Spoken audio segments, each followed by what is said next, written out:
What's up, y'all? Welcome back to Dad Needs to Talk. I'm your host, Robert, and today we're going to be talking about Wonder Man TV series, a animated movie I checked out on a whim called Arco, and lots of gaming news and stuff coming up, including me playing the demo for Pragmata just minutes ago, and a new look at the a new Horizon game. So I hope everybody out there is doing well. And as always, if this is your first time here, then welcome. But if you're a returning listener and or watcher, then welcome back.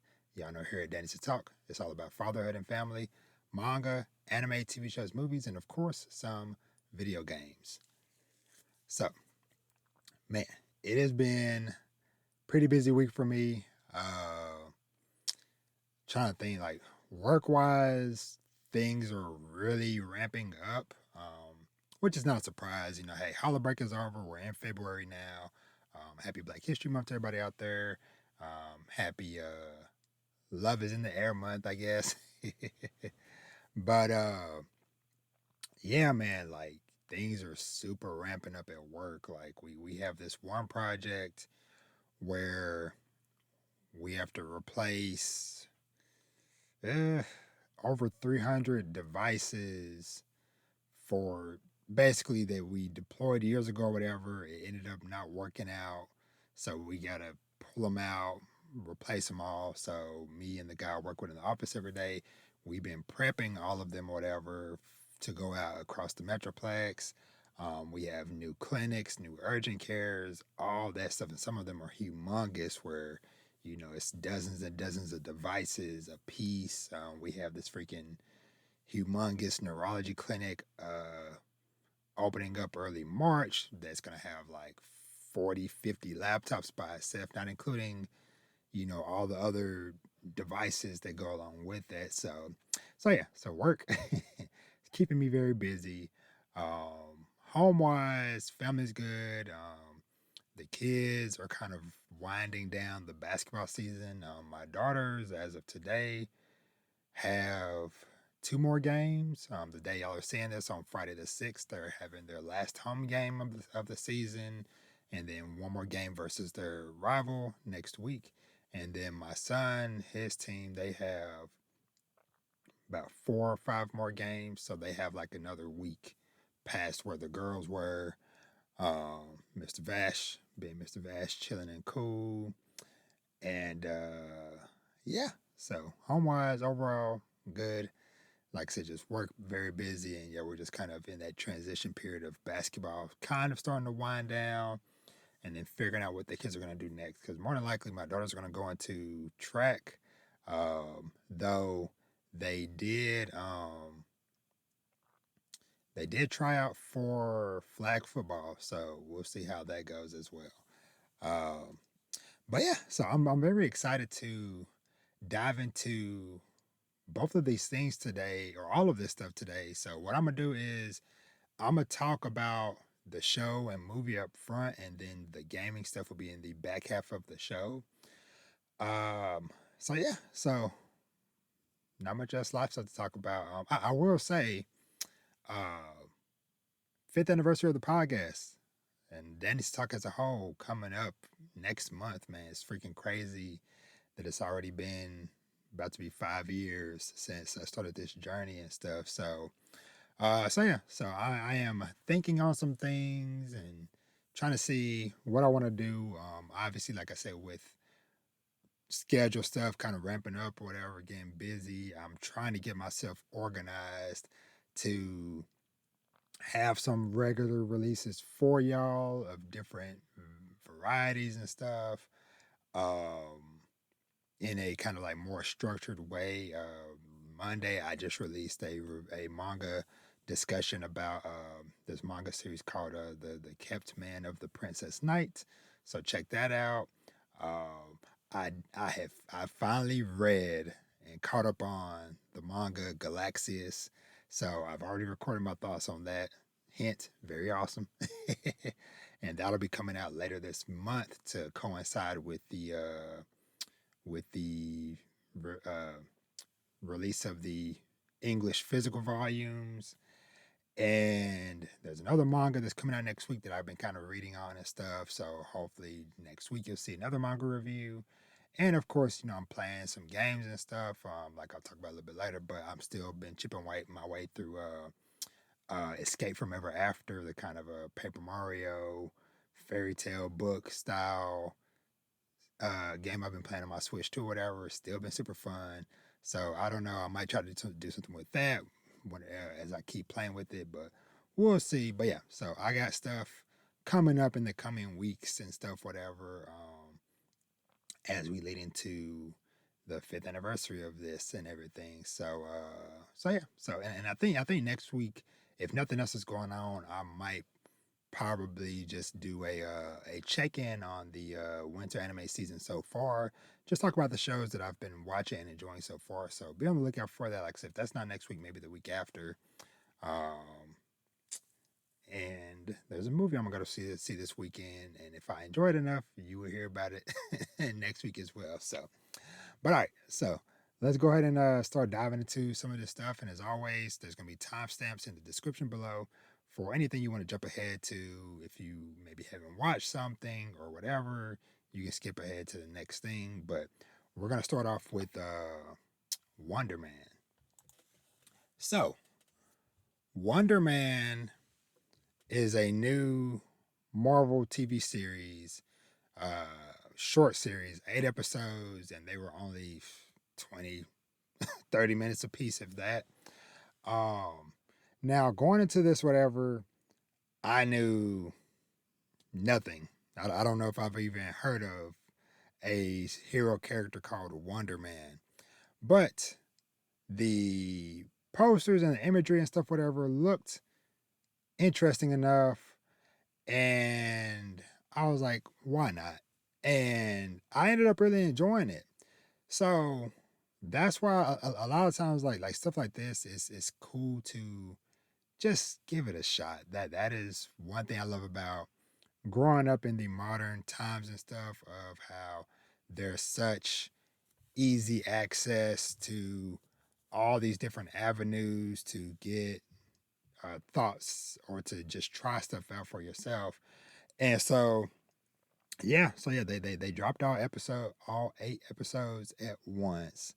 And I chipped away at it over the course of a few days and stuff, maybe like a couple episodes a day and stuff. And like I said, overall, it was super good. And one thing that I really like about the show is that it really focused on the characters. So let me get this my little notes pulled up on this series and the characters. Okay, so our two main characters are Simon Williams, who is played by, forgive me if I mispronounce your name, brother, but Yahya Abdul Mateen II, and Slatery, played by Ben Kingsley, who from the past Marvel series stuff, whatever, he was the actor who played the kind of, I guess, like fake Mandarin character. And then now Simon's actor, I was like, because like the whole time I was watching like the trailers and stuff, whatever, I was like, I feel like I've seen him somewhere before. And so the main things that I personally know him from, so in the Aquaman movies, he played Black Manta, and then the other one that stuck out to me was in the 2019 Watchmen series, he played Doctor Manhattan. And so, side note, that Watchmen series, super dope. As somebody just like Wonder Man, who has no history or nothing about the Watchmen or whatever, that show is super dope. Recommend checking it out. But yeah, this so it mainly follows those two characters, and so Simon's character is a actor. So that is kind of like the kind of like cool thing, and like I said, like making this show so grounded is that it follows Simon's character, who is a aspiring actor, and basically there is a point in the show where the role to play Wonder Man comes up, and that's what he's aiming to be a part of, because he has a very strong connection to that character from his childhood. Because one day back in the day, his father took him to go see the Wonder Man movie in theaters or whatever, and that was a very influential movie for him. And so, hearing that they were going to remake it, he wants a shot at auditioning for it, getting that role, all that stuff. So that's kind of like the overarching crux of like Simon's path in the show, is that he is a very good, hardworking, but also a huge overthinker, overanalyzer type of person, for both good and bad. And so, because like prime example, in the first episode, he was on set shooting for a American Horror Story show, and he kept stopping the production and asking questions about like, well, I feel like, my character will be doing this and that, but getting so granular with the details and everything, to where it's like eventually they were just like, you know what, we just gonna end production here, you're fired, goodbye, type of thing. But and then that's how he ends up running into Slattery, Ben Kingsley character, whatever, uh because we find out on the side, Kingsley is, or I should say for the character Slattery, is basically being uh, given no option than to basically try to get some information on Simon, because there's a lot of uh, rumors or suspicion that he has a very dangerous power. And so, in order for Slattery to not get in trouble for the stuff he did back in the day with the Mandarin or whatever, because he never actually finished his jail sentence or whatever. And so they were like, okay, well, hey, connect with this guy or whatever. Basically, set him up to try to get evidence, whatever, so we can take him in or whatever. But I really enjoyed across this show seeing these two characters, even though Slattery obviously on the outset had ulterior motives to save his own butt. But over the course of the show, of him working together with Simon, getting to know him, know his family, and different things like that, they seem to form a very genuine and honest bond, brotherhood, and stuff. One, so much that Simon like really depends on Slattery as he goes on his journey trying to, get this audition and getting this dream role and stuff. And so across this show, like I said, it's only 8 episodes, but they do a fantastic job of the seeing the internal struggle with Slattery on like doing what he needs to do, but then also doing what's right, and all this stuff, whatever. And along the way, like there were some like really really dope episodes. One in particular, there was a episode called Doorman, and it was about a character who ends up getting an ability to where his body becomes like a literal door to other places or whatever. So like if he uh basically, from my understanding, it's like if he thinks uh of a spot or whatever, and you walk into him or whatever, you'll come out the other, like wherever else. So like prime example, there was a situation where a lot of people were trapped, and so he walked, through the wall or whatever, got to the people, and then had them all escape through him to get outside of the building. So that was kind of a cool thing. But if you know how hero stuff can go, whatever, you can kind of figure out like, hey, this something bad with this probably happens. And so that was a very interesting episode. This show definitely kind of like plays with the expectations. At least it did for mine. But all in all, though, it was a very, very cool, very fun show. That, like I said, had a very strong message as far as, like I said, like loyalty, hard work, chasing your dreams, uh, you know, not being afraid to form bonds with people and find a connection with people, and sometimes just embracing who you are and not running from it, all these different things. So, yeah, shout out to Wonder Man. Like I said, go check it out. It is just 8 episodes long. And I gotta say, shout out to it was one episode. I'll just say when they were in the director's house, where there is a punch fake out. If you've seen the episode or whatever, you would know what I'm talking about. But when that shot happened, I was like, but it ended up, being a misdirect. But man, my heart dropped because I was like, oh snap, what is about to happen? But yeah, so shout out to Wonder Man.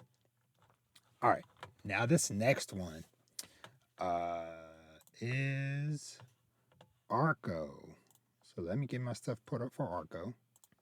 All right, so Arco, a animated movie that I just happened to stumble across. So this is directed by Hugo Bienvenu, a French director. Now, for a little bit of context of how I even came across this movie, so at some point in the past I've probably talked about it. So a year ago, uh, I decided to try I can't remember what it's called, but it's like a Fandango movie subscription thing or whatever. Because for one, I enjoy going to the movies. It's kind of like my solo dad time, whatever. I love going to the movies by myself or whatever. It's just kind of like, hey, for a couple hours, I can just be away in my own world, get absorbed in something, and experience different things. So it was like $100 for the subscription for a year, but it's like every month you get a $10 coupon voucher to put towards whatever. Um, all convenience fees are waived on all movies you go and see. And then of course just naturally through using Fandango, when I buy stuff whatever every 4 movies or whatever, that's a $5 coupon. So you kind of see where this is going, where this can kind of stack up really quickly, whatever. So anywho, so it was the end of January or getting close towards the end of January, and I noticed I still had my $10 coupon or whatever. I was like, okay, technically I still had a $10 and a $5 coupon that were both going to be expiring over the coming days. So I was like, man, okay, I need to try to find something to watch, or whatever. Now, a lot of stuff that I'm excited for that's coming up is a ways out or whatever. So I'm like scrolling through looking. And then of course this poster that y'all see on the screen if y'all watching the video version is very eye-catching. And so I was like, okay, what is up with this kid with this like rainbow cape, this robot, this other girl? And I never noticed the 3 dudes in the corner with the sunglasses, and you can't see it on what I got on my video or whatever. But anywho, so yeah, so it's like what is going on here, whatever. And so I read a little bit of the synopsis, and then I was like, you know what? It's like an hour and a half movie, if that is what I think 89 minutes. So yeah, 89 minutes, whatever. An hour and 20 basically. And so I was like, screw it, let's just go and see it or whatever. So this follows trying to think. So premise wise, it takes place in the year 2932. At least that's the year that the little boy with the rainbow flag named Arco. That's the timeline he lives in or whatever. So in this world he lives in, his family, at least specifically his family. I don't know if it's everybody in the world, but for sure his family, his mom, dad, and his older sister, they all have these rainbow capes and these gems that go into like the forehead of their suit or whatever that allows them to travel through time. And so Arco is a 10-year-old boy, and he's very jealous of his mom and dad and his older sister always getting to go off on adventures. His sister going to go see the freaking dinosaurs and stuff. So, but legally, you're not supposed to fly until you're at least like 12 or 13 or whatever. Well, you already know where this is going to go. So, Arco, being a 10-year-old, and as a father of five, and I currently have my youngest, Mr. Vash, is fast approaching 10. He's 8. He'll be 9 later this year. I already know this situation. So, Arco, in the middle of the night, and I guess I should also say this part too, and forgive me for kind of all over the place, but I'm just recalling so much stuff as I'm speaking. But in this timeline, humanity doesn't really live on the surface of the earth anymore. And so they live in these kind of like platform houses that are up in the freaking clouds and stuff. So basically, it's like the way it was kind of described later in the movie is kind of like a like giant tree houses where there's giant poles that shoot up into the sky, and then there's branches kind of coming off of that, or branch like structures where there's houses and stuff, on platforms or whatever from there. And so the thing is that, like, hey, if every time you see a rainbow in modern day or whatever, that means that that's actually somebody from their timeline traveling or whatever. And so yeah, so back to the point. Arco, middle of the night or whatever, gets up, borrows his sister's cape, and borrows her little gemstone, and is like, you know what? I want to go see the dinosaur. I'm gonna go do it. I'll do whatever.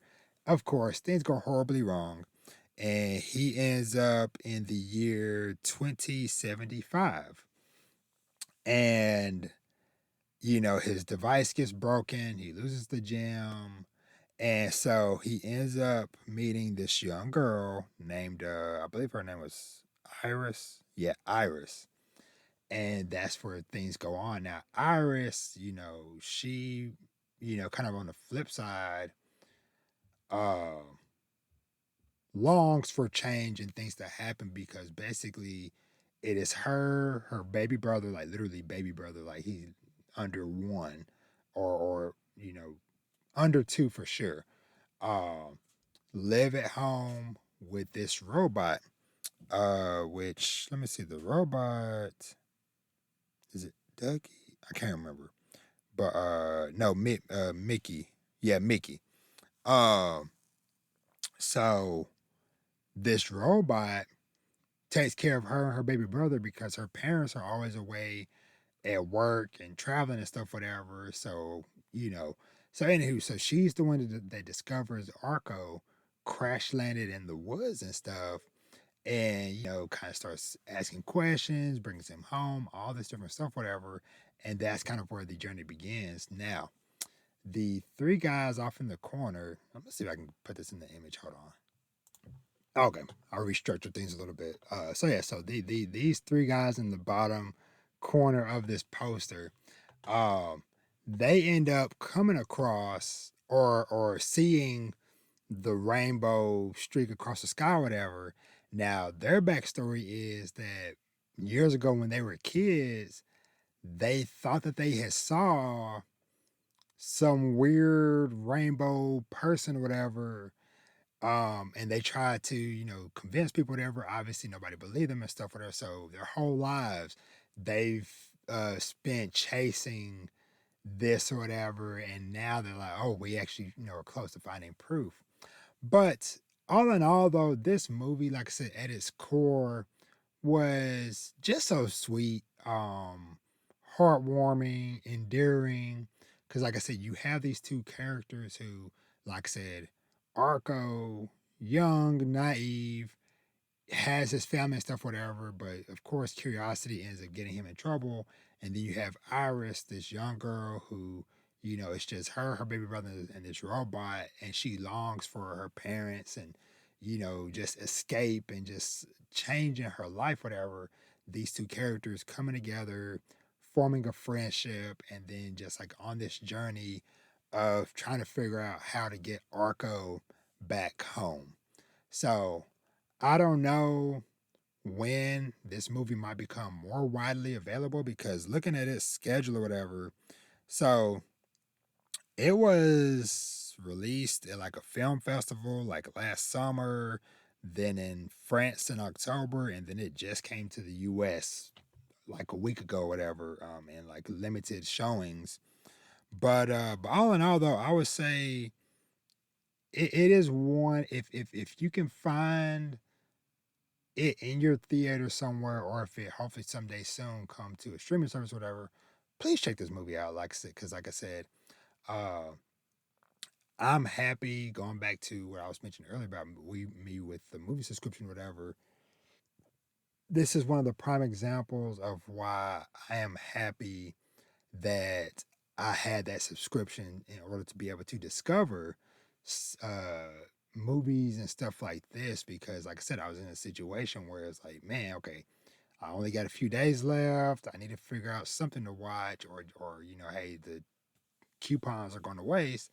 And this was definitely one that I'm glad happened to be just right time, right place, of it coming out right when I needed something to watch. But yeah, Arco, very very good, very endearing movie. One thing I will say, and skip ahead to the next topic if you want zero spoilers, but I just got to speak on a little bit on this point of the movie. So man, that final stretch of the movie was super strong, because it's like things kind of start going a little haywire when the robot first encounters Arco, and it's trying to scan to try to like facial recognition, like, okay, who are you? And then obviously he's from hundreds of years in the future. That causes the robot to short out, because he's like, person not found. And then that led to a whole little situation of the robot having to be taken away for a bit, and then you know them coming across these three seeming weirdos, but guys who are actually just, hey, we are just people who witnessed something fantastical in our childhood and have been trying to prove it right our whole lives. And it was really cool seeing them finally, get to talk to Arco and the connection made, and then them helping him, everybody working together to try to get this kid home. But two moments that like were like super tough and heartbreaking. There's one moment where, so in the timeline that Iris lives in 2075, I believe is what it was. Was it 2075? I think. Da, da, da, da, da. Oh, come on, where is it? Yeah, 2075.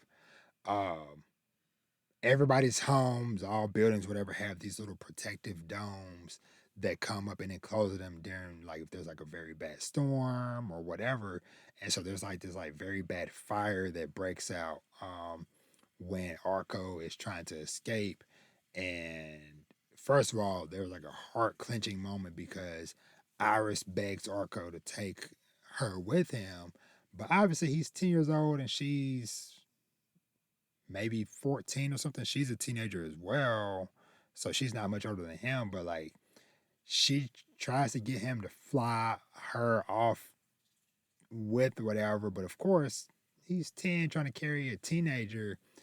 And that caused a whole plummeting thing, whatever. And then the robot came and found them, and they're trying to escape. And then there's an accident where, in the midst of the fire, a tree falls and damages the robot. He gets everybody to safety, but it starts damaging his memory bank. And so, in his final moments, as he is losing his memory or whatever, when Iris and Arco come to whatever, um, they see he has drawn this beautiful mural across the cave wall that they were in, where he is just depicting the whole history of Iris and her family and everything that he's experienced, because he's been with her whole life. And so it was just such a beautiful mural put on this cave wall or whatever as his final moments. And so after that, when they get back outside, then or escape this cave or whatever, then Arco's parents and sister show up, but they are all super old, and so Arco is freaking out and crying because he's like, "What happened? Why are you so old?" And they're like, "Arco, like we spent years searching for you, and the only way that they found him was that in the future, somebody discovered the robot's cave paintings because Arco's face was on there because obviously the last memory that the robot had, or one of the most recent last memories, was of Iris holding on to Arco as they're flying through the sky, and so that last moment of the robot unintentionally ended up helping out Arco's parents in the future to find him, and so they came, they searched all through time. And like I said, because it's like I said, his sister was a teenager and his parents were younger. Like now his parents are old and his sister is a full blown adult. And so they come find him or whatever, and then they take him obviously back home or whatever, and they thank Iris and stuff. And so, of course, through all the conversations and stuff, whatever, it's kind of like a what's called like a paradoxical loop or something, whatever like that, where because of the information that Iris got from Arco, she ends up being the architect who designs the treehouse platforms and stuff, whatever that Arco them live in their timeline. So it's kind of like a cool little loop situation. But yeah, very very like I said, like as I said online, a very hard-headed kid learns a very valuable life lesson. But like I said, I really overall truly enjoy this movie. So definitely one to put on y'all's radars and to check out. So all right, so I think from there we're gonna start diving into some of this gaming news. So give me just a second. We'll dive into some games. Okay, so I'm gonna run through a few things. So there's bigger things I want to definitely dive deep into, like the new Horizon game, the Nintendo Partner Showcase, and some other stuff. But just a couple, just like quick headline things I just wanted to put on people's radar. Might not necessarily be that big of a thing to me. I care about, but just for general knowledge for those of y'all out there. So first off, so Overwatch. So long story short, Blizzard came out a few days ago and announced that they're dropping the Overwatch 2 name and it's just going back to just being called Overwatch. And so I believe next week, if not already, they're doing a humongous new update to the game where they're going to add in, I believe, 5 new characters at once. And then it's going to be a whole new thing after that. So just to put on y'all's radar, I've never really gotten into Overwatch or whatever, but just want to put that out there. I need to check on my nephew Isaiah because I think he was big into Overwatch. So see what he thinks of this. But yeah, so Overwatch, big shakeup happening with that. Let's see.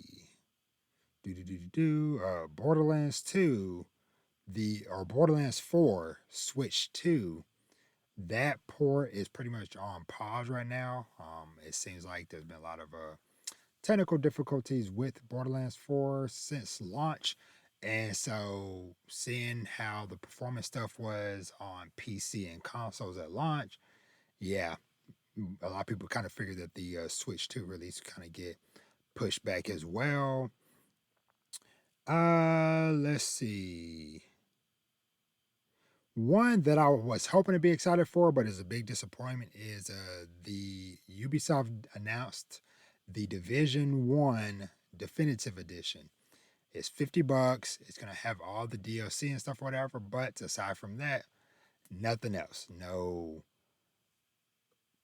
updates or upgrades or whatever the case may be. Whatever. It's just like, nope. Here's the old game from I think literally almost a decade ago, with all the DLC, and it's $50. Whatever. Here you go. And it's like, really, man, it like this is like another one of those like easy layup moves that Ubisoft is freaking gonna miss.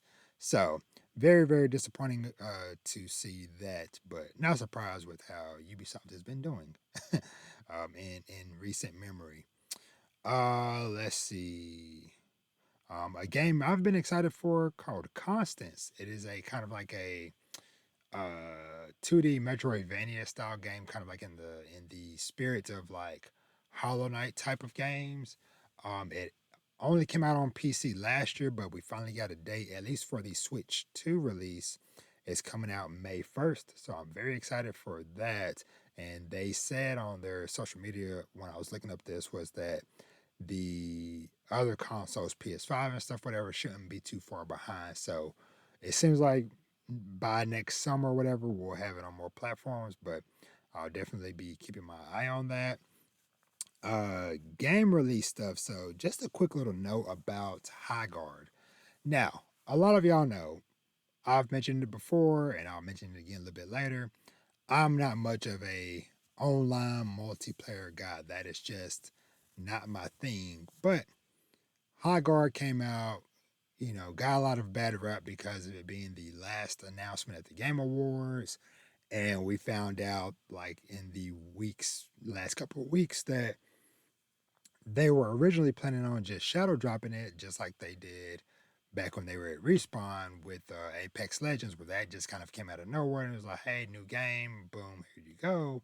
But, apparently Jeff Keighley was like, hey, I want to highlight this game, whatever. And so it kind of backfired. But all that to say, it's out.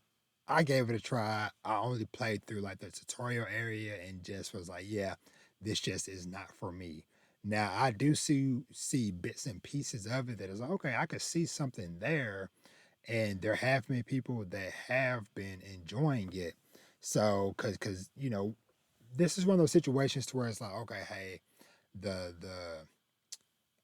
all the hubbub and stuff, whatever, all the drama, I think has already hopefully just kind of like come and gone for that game towards okay, hey, it came out. Thankfully, with it being free to play, if you wanted to give it a shot for good or bad or whatever, hey, no cost of entry or whatever aside from hard drive space.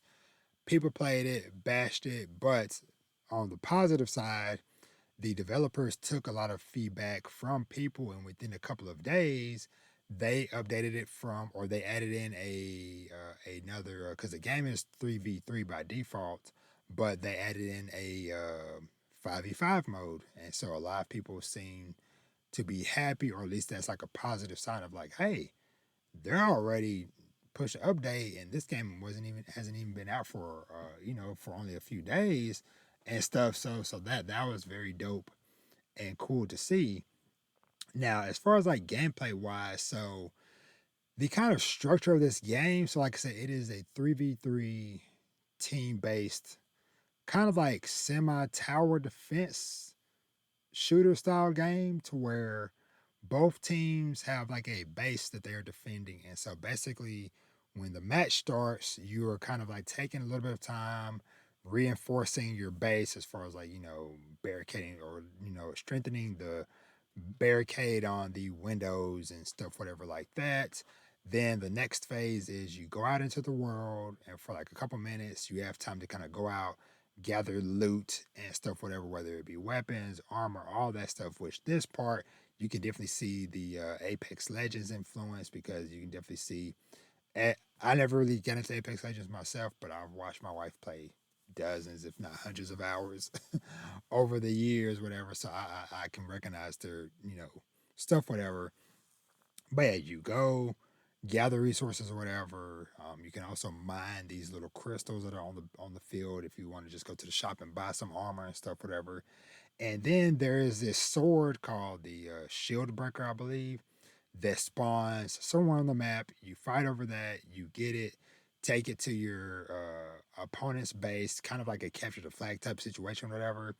You use the sword, it spawns this giant battering ram thing that breaks their shield, and then you can invade the other team's base, fight them, and then it's like planting a bomb to try to blow up their base or whatever, and that's basically the gameplay loop. So, like I said, I just went through the tutorial or whatever where you did all that, but I never got into a actual match with other people. But just me during the tutorial was enough to just, like I said, I already knew going in it probably wasn't for me, and just doing that, I was just like, yeah, there's nothing here for me. Now there is like several characters to choose from. They all have like different abilities and alts and stuff like that or whatever. But it just did not speak to me. So, but just want to put that out there, whatever, because like I said, High Guard, it is out there. If you are interested. So yeah. Let's see. Other quick little thing I'll just mention. I don't have any of the specifics in front of me, but they've already started announcing a lot of the casting for the God of War Amazon Prime series, which is pretty dope. I know the guy. I can't remember his name, but he played Thor in God of War Ragnarok game, and he's also Opie from Sons of Anarchy. He's going to be playing Kratos in the show. Uh, the big guy from Severance who played uh, the kind of like big boss dude, whatever. That was over Milchek them, whatever. He's going to be playing Thor. Um, some of the characters they have reprising their roles. I can't remember all the other ones, whatever, but go check it out or they're like so they're making the announcements and stuff. So hopefully by the end of this year maybe we might get a trailer or something for it. So but yeah, so I think that's it for like the basic stuff. Da, da, da, da, da. Okay, so I'm gonna dive into the stuff from the Nintendo Partner Showcase, I believe. Actually, I'm gonna start with Pragmata real quick, just because this was something because of the Nintendo Showcase thing I ended up playing today. So okay, so for a little bit of context for those who do not know, so Pragmata is a kind of like a third person sci fi action game from Capcom. Now, this game is infamous because it was originally announced back when the PS5 was announced, so about 6 years ago. And over the years, it kind of like, oh yeah, it's coming out in 2021 or 22. Okay, yeah, it got delayed, disappeared for a couple of years, didn't say nothing. Came back last year, was like, all right, for real, hey, we're coming out. And so it has a release date of April 24th, 2026. It's going to be on PS5, Xbox Series X and S, Steam, and Nintendo Switch 2. So they had announced back during the Game Awards that there was going to be a demo. Now there had already been a demo on PC, but today there's finally a demo out on consoles. And so I downloaded it and finally got to play it or whatever. So I've played through the demo a couple of times and I am sold on the game. So the kind of like cool thing, and this is like why I love demos, because so Pragmata, you play as this older guy named Hugh, I believe is his name. Sorry, I'm trying to, let's see, story. I'm on their website. Da da da da da. Let's see. Yeah, one day without warning, they lost all signals to the lunar research station. Response team was dispatched. Hugh Williams, separated from his team, unconscious and injured, discovered by mysterious android girl named Diana.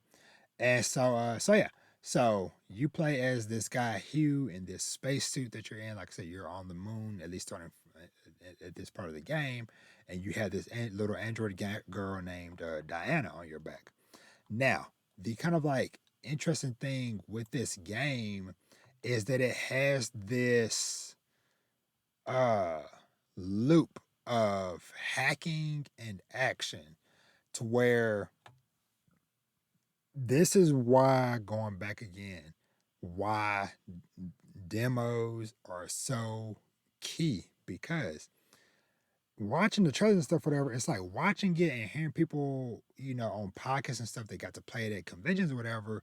it's like trying to wrap around like how is this gonna work? So you're shooting, but then you're hacking. So basically, since you're dealing with a lot of androids and stuff, whatever, these robots and androids have shields and different stuff, whatever, protecting them.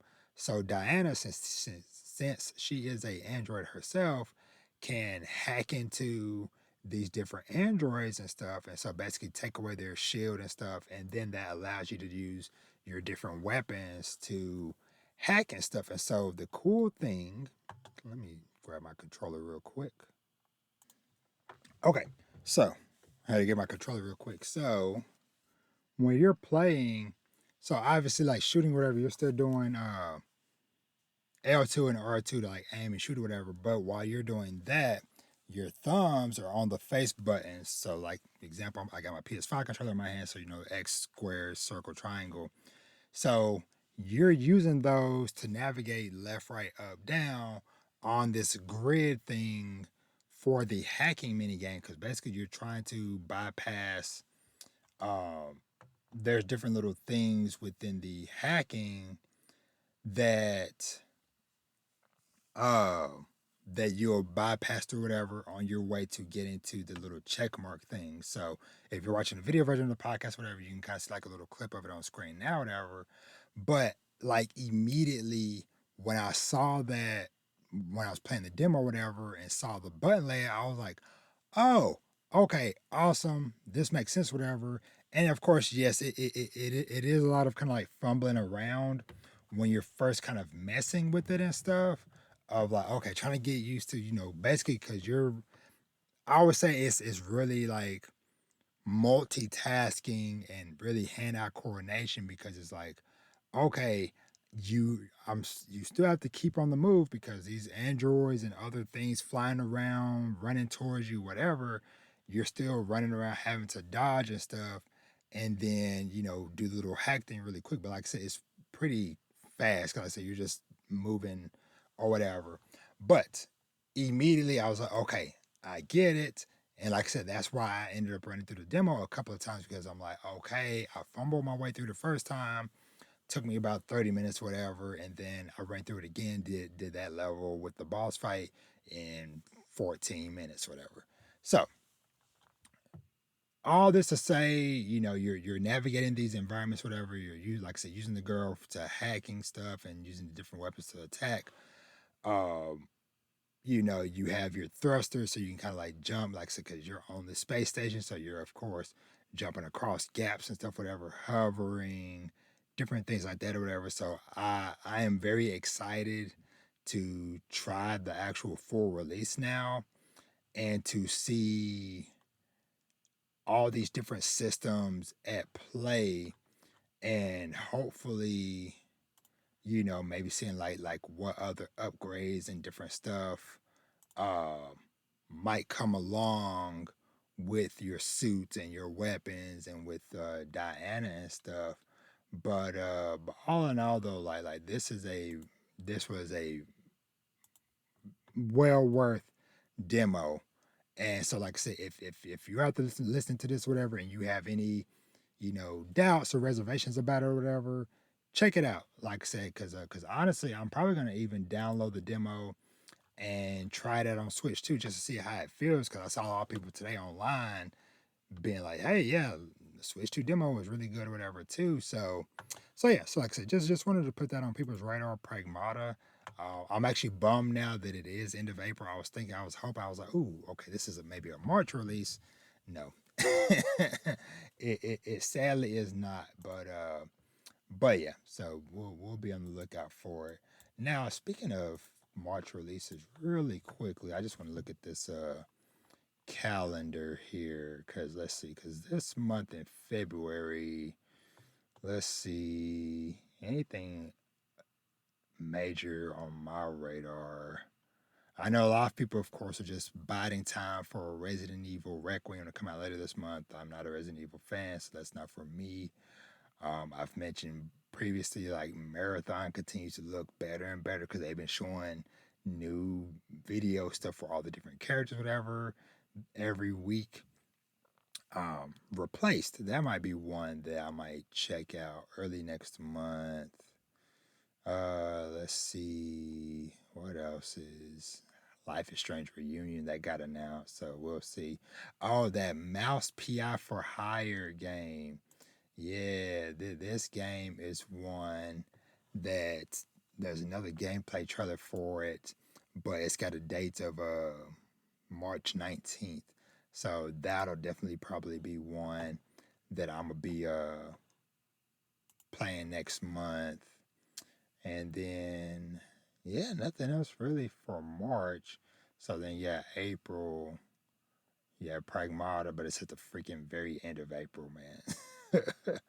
right next to Sorrows. So, but anyway, so all right, enough of that. So let's move on to now talking about more stuff from this Nintendo Partner Showcase. So I'm not gonna obviously touch on every single thing, but just kind of like the main ones that are kind of like on my radar or that might be worth to me shouting out. So that so starting off with that Orbitals game, it's kind of like that like a retro anime looking game that's like it's a co-op adventure puzzle game. It's coming out on Switch 2 sometime this summer. So looks very interesting. Now, if there's a demo for it, once again, that might sell me on it because obviously with it being co-op, I probably would be playing that with Vash and stuff. So if there's a demo out for it before launch or at launch, whatever, and I try it, maybe it might be something me and him might be down to play, but we shall see. But yeah, the like just visually wise, it looks super fun, super dope. Let's see. I've never even heard of the series. Paranormal Site, The Mermaid's Curse, coming out February 19th. Tokyo Scrabble. One thing with this Tokyo Scramble game coming out freaking next week. I love how the developers were calling the creatures I don't know, I can't remember the name that they called it, but I'm just like they're dinosaurs, man. Just call them dinosaurs. But yeah, performance wise, that game did not look good, but yeah. Valheim is coming to Switch later this year. I never got into Valheim because obviously it was a big PC game, but I remember some friends of mine were super big into it years ago when it first came out on PC. So cool to see it going to more places. Um, the Switch 2 edition, or I guess the upgrade edition on all platforms for the original Hollow Knight is out right now. And if you already own Hollow Knight on Switch, PS5, Xbox, the upgrade is free. So yeah, check it out. Let's see. The Adventures of Elliot, the Millennium Tales. That got a release date of June 18th. So that's coming out this summer. That is the new HD 2D game from Square Enix. There's a demo for that out now, so go check that out. So it's pretty meaty little demo. I started it whatever. I kind of want to circle back and play a little bit more. I don't really play these type of RPG games too much, whatever. But visually, it looked really cool. So just putting that on y'all's radar. Super Bomberman Collection coming out on Switch. Final Fantasy Rebirth coming out June 3rd. Turok Origins, don't care. Kyoto, Xanadu. What is this? This was like an action RPG coming out this summer. Digimon Story Time Stranger coming out July 10th. Now I heard nothing but great things when that came out last year, or whatever. So very cool to see it coming to more platforms and stuff. Let's see, Monster Hunter. There's a Grand Blue Fantasy Reeling coming out in July 9th. Monster Hunter Stories 3 coming out March 13th. Console Archives. Some old school game coming out. Let's see. Nothing in the stills are real. And then they ended the show by announcing more Bethesda games coming to the platform. So, Oblivion Remake, Fallout 4 Anniversary Edition, and Indiana Jones and the Great Circle are all coming to the Switch 2 at various points. Let's see. Oblivion doesn't have a day. Fallout 4 is end of February, and Indiana Jones is May 12th. So, putting that on y'all's radars for those of you interested. Now, final thing I think I'm going to touch on today, briefly. Let me look at my notes. Yep, yep. This is the last thing I have on the docket. So this was a pretty interesting surprise. Now, there has been rumors for years and years and years about a Horizon multiplayer game and a Horizon MMO both being in works. The MMO got announced some months back, whatever. It's only going to be on PC and mobile. And so I guess this is the multiplayer game. Now, this is a co op action game called Horizon Hunters Gathering. Now, this game is going to be a co op game, but it's also going to have a story mode to it, which is pretty cool. Now, immediately, the art style looked really cool to me. I guess it is kind of like Fortnite in a way, but a little bit kind of like, cell shadedness uh, with the game, but I don't know, like visually, it just looks really cool. And let me see if they got these any of like the close up of the characters. Okay. Oh no. Let me see. Oh, do they not have it where I can look at the characters and stuff? Okay. Key features: hunt deadly machines together, squad up in a team of 3 players to take down fearsome machines, uniquely skilled hunters, and ongoing adventure. So adapt and overcome the ever-evolving machine threat and an unfolding story within the world of Horizon. So like I said, this is the part I'm happy about for myself of there being a story mode. So you can play the story mode solo with NPCs, or you can play it, co-op with friends and stuff, whatever. Now, let me see if they have other information on the PlayStation blog. I highly recommend going and watching this trailer. It was like 9 minutes long, and they kind of like did a really good job of breaking down the game and everything and showing off all the different characters. And so there is a sign up thing for play tests and stuff that they're going to be doing at some point in the near future. But come on, do they not? I'm surprised they don't have like a freaking cool thing just showing each of the individual characters. Like, how do y'all not have? How do y'all not have that? Let me see. Yeah, yeah. They don't have that here. But let me see if I can find it real quick. Okay, I don't know why it's so hard to find freaking pictures of these characters and stuff, man. But yeah, just this artwork, it just looks really cool. Um, so like the characters that they showed so far, it's like this like kind of cool, almost like Afro samurai looking black dude with the bow and arrow. This really big lady with the scythe looking thing. This old man with the big hammer looking weapon, this kind of like slick assassin looking chick, this warrior looking chick, and this young guy, this kind of like a like adventure dude with like a not a slingshot, but a thing that like lets him like swing through the environment and stuff. So, but yeah, like I said, like I don't know, like the art style and stuff, it just like really pops and looks just really fun to me. But we shall see. Who maybe once I actually play it, I might not feel the same. But it was a strong first impression for me. Is all I say. So, but yeah, so it's at least on my radar. And like I said, the fact that there is a story mode in there is probably enough to at least get me to check it out or whatever. So hopefully it won't be a super crazy expensive game. If it's like a $40-$50 game or whatever, I'll get it just for the freaking story mode and stuff. So and so it showed like there's like 4 or 5 different biomes and stuff, whatever. So you'll go through, fight through the waves of enemies with your team, and then go to take down the boss. I can already see in the freaking snowy mountain area. It's gonna be that freaking giant bird.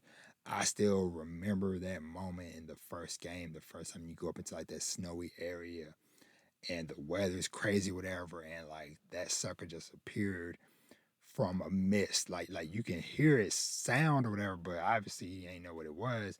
And this humongous, dope looking bird, very scary though, emerges from the snowstorm or whatever. Like it's a memory I think about pretty often. And even though I never got a chance to finish the second game of Forbidden West, it's still one I often think about. Like, man, I would really love to go back and correct that. So, but anywho, just wanted to put this on people's radars that the Horizon Hunters Gathering got announced. But with that being said, I think I'm gonna wrap it up there. Like I said, I think that's most of the stuff I wanted to touch on. Do do do do do. Yep. So I hope y'all enjoy this episode as it is fast approaching midnight, and I just crossed the 1 hour mark. But I think this was a fun episode. I enjoyed talking about Wonder Man and Arco and all these different game announcements and stuff I checked out. Like I said, check out the demo for Pragmata. And like I said, if you're interested in Wonder Man, watch it. And if you get a chance to check out Arco, go and see Arco. So, but with that being said, thank you so much for watching and or listening. And like I said, got stuff coming down the pipeline over the coming days and weeks. So be on the lookout for lots of stuff, hopefully. So, but with that being said, I'm getting sleepy. Remember, you can find me everywhere at Danny to Talk. Always hit me up. Let me know what you think of any of the stuff I talked about. And as I always say, treat yourself to something nice. Read some manga. Watch some anime, TV shows, and movies. Play some video games. Yeah. Oh, side note, video games. Sorry, gotta say this really quickly because there's only a week left. So, y'all know I do not. GameStop corporate, do not love them. Y'all already know I told my story about what they did to me a decade ago, or whatever, on my way out the door. But they're doing a promotion right now where they will take any controller that has stick drift, uh, and for the trade value of a normal controller, so no refurbishment fee or whatever. So you can trade them in now between now and Valentine's Day. So you have about a week. So my kids got controllers and my wife got some controllers all over the freaking house. I'm supposed to go collecting them like I don't know, like the pieces of Exodia. But just want to mention that to y'all or whatever. So if y'all got some controllers that aren't fully busted, but just got the one stick, off whatever, hey, go trade it in, get a few coins either in your pocket or maybe even towards another controller or a game, something or whatever. So just wanted to mention that. But yeah, so with that being said, I'm getting out of here. Thank y'all so much for watching and listening. And I will catch y'all on the next one. Y'all be easy. Peace.